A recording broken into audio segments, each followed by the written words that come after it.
Good morning. Welcome to Let's Talk. This is your host, Noah Latinovich, and we welcome you to join us in viewing our episode today. And our topic is about the importance of activities in the assisted living.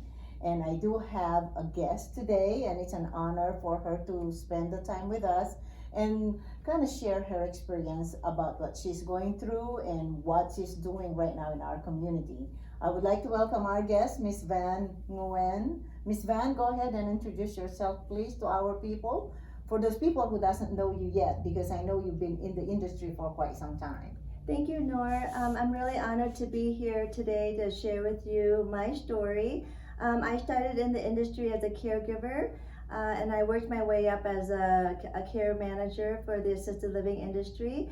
And now I run an adult day program, and our focus is on activities for seniors. Okay, and where is this daycare program located at, Miss Van? So we're located in Phoenix, Arizona, in Central Phoenix area. Okay, and that's on 51st Street, right? Right. Right. Exit, what's your exit, just in case? Sure. Our exact address is 4120 North 20th Street. So we're north of Indian School, right Okay. off the Highway 51. Okay, very good. I know when I visit you and everything, and it's good to know what's the exit. And even though we have a GPS right now, sometimes it takes us to different. Absolutely, road. Nora. I would love for you guys to come visit our center anytime. We welcome that. Okay, good. And how long you have this center, Miss Van? My goodness. So I've been running it since 2012. No, that's quite a while. And so as a mom and pop adult day program, we had to follow the rules and regulations of the Department of Health Services. Mhm. But at the same time, we also had to discover in our own ways how to work with our seniors, how to organize our activities, and what was really the purpose and the aim to organize and structure that environment. Okay. So what inspires you? I just want to know what inspires you. I know you are a person with many talents, and you inspire me to, and you encourage people also because, again, what inspires you to put up a center, the daycare center, instead of assisted living? Nora, I always ask myself that, but what happened was when I was a caregiver in the care home, I just fell in love. I fell in love with the concept of caring for seniors. I also just fell in love with the activities that we offer. And so then sometimes opening up an adult day program may not make very much sense. But at the same time, I'm really glad that we continue to thrive and really promote, really continue to work with the seniors as far as meeting their needs, but also understanding the senior and how we can work with them. Yes. Can you, there's a capacity in your facility, right? How many people that can come in the facility on a day-to-day basis? Sure. So our facility is licensed for 40, and that is our capacity. But obviously, with COVID, we've made some changes, and I'd love to expand on that too. How we're taking safety precautions with our seniors, and actually how to work with seniors during this time of COVID. Okay. So mostly when the person comes to a resident comes to your facility, what are the services that you guys offering? Right, so we offer the very similar services as assisted living. So we have a nurse on staff to help with medication administration. We have caregivers to help with both ADLs and activities. But our focus have more geared towards providing classes for seniors, and I'd love to expand on that with you, Nor, and so basically we're daytime assisted living is really how I put it. We provide the caregiving component, but also we're really promoting a sense of belonging with our seniors. And I think that a lot of times what differentiate our program with assisted living is that a lot of our seniors do live at a residential facility like an assisted living facility, or they're living at home with a loved one. So we work a lot with family caregivers.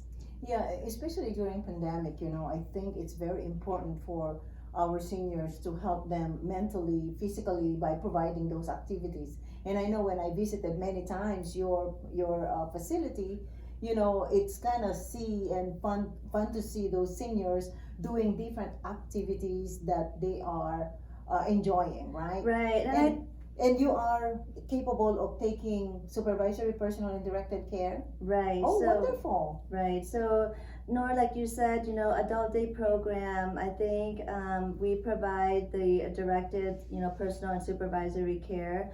But like you said, when you walk into a facility, what we're trying to really promote in our program is is the spirit. So when you look at caregiving, you look at the mind, body, and spirit. And I think with activities, really emphasizes the spirit component of it. Mm-hmm. And so it really brings me a great reward and honor, Nor, for you to bring that up, because when you walk into a place, you actually feel a certain energy, and it doesn't have to be a large group of individuals. And so that's kind of where I would like to continue my support to the industry, Mm-hmm. and that how do we aim towards towards bringing engagement to our seniors in order to support their spirit. Mm-hmm. And I know that, for instance, the Department of Health Services and all of our supporting and partners do bring emphasis on that, but I feel like we can add to that as well. Yeah. So again, we were talking about the importance of activities in the life of the seniors who are staying in the facility.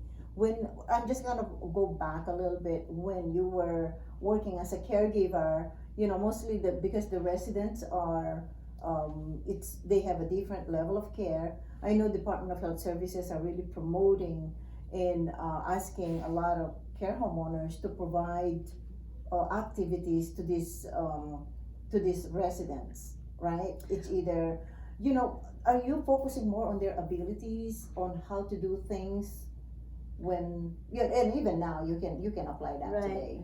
That's a good question. I think that, in my experiences, I've been able to work with all levels of abilities and all levels of seniors, anywhere from, late stage dementia to, someone who only needs supervisory care. Mm-hmm. And I think that, you bring up a really good point as far as, going back from my own experience as a caregiver. Which I'm really proud about. A lot of times people ask, are you a caregiver? And sometimes we're kind of shy about that. But then if you were to ask me now, I'd be like, yes, I'm a caregiver. I just want to shout that, Yeah. But like you said, from my experience, Nora, I think I'm a wonderful caregiver in the sense that I'm able to understand the needs of our seniors and really focus more on the spirit. So when I was working in a care home, I worked very hard. I worked hard to complete their basic needs, and then I would gather everyone into a circle. Mm-hmm. And so I'd like to expand on that. So creating that environment is very important. But I know a lot of you out there that love your seniors, love what you do, have the passion. We share that, and we have that in common. And I'd like to help you to identify the basic needs of seniors and how we can work to aim for the spirits, the spirit of activities, the spirit of bringing them together in a circle. So I just did that. I helped with showers, toileting, and when you help the spirit, those activities of daily living. yeah, and things you like help this as far as bringing out the spirit of things. And I want to make sure, Nora, that we understand that when I address spirit, I don't mean religion necessarily. But I mean spirituality, the energy, that the being present, right? Mm-hmm. And so I think the most important thing is to realize what the needs of the senior is and how to address those needs, and how can that need circle back into helping the caregiver work with the senior together to fulfill the basic needs. Does that make sense? Yeah, So our totally. seniors have many needs, and we They as do. caregivers can provide and fulfill those needs. But a lot of time we forget that we've only focused on their basic need, and then we do not. We don't go into Those we don't go psychosocial into and we don't go into their social needs, their emotional needs, their cognitive needs, and that's okay. But I'm here to help you change that, and maybe just just be open to it. Okay, so right now I know you mastered your daycare program because you're doing a lot of activities. Do you have any plans in extending that to different care homeowners in case they want to reach out to you and do some activities in the future? Yes, absolutely, Nora. So I have the interest now to take what I've learned, take my mastery, and the needs of our seniors from the day program, and also give back to the care home. That is really my intention, to really be able to circle back to where I come from originally, but also to see how I can support care home owners as small businesses, as woman-owned businesses, Yes. and all that pride and love that we provide in our community. Okay. So I would love that opportunity to take the activities that we have established at the day program and also make it available to the care homes. Yeah, especially these days, we were talking about pandemic and everything. Everybody's just staying put.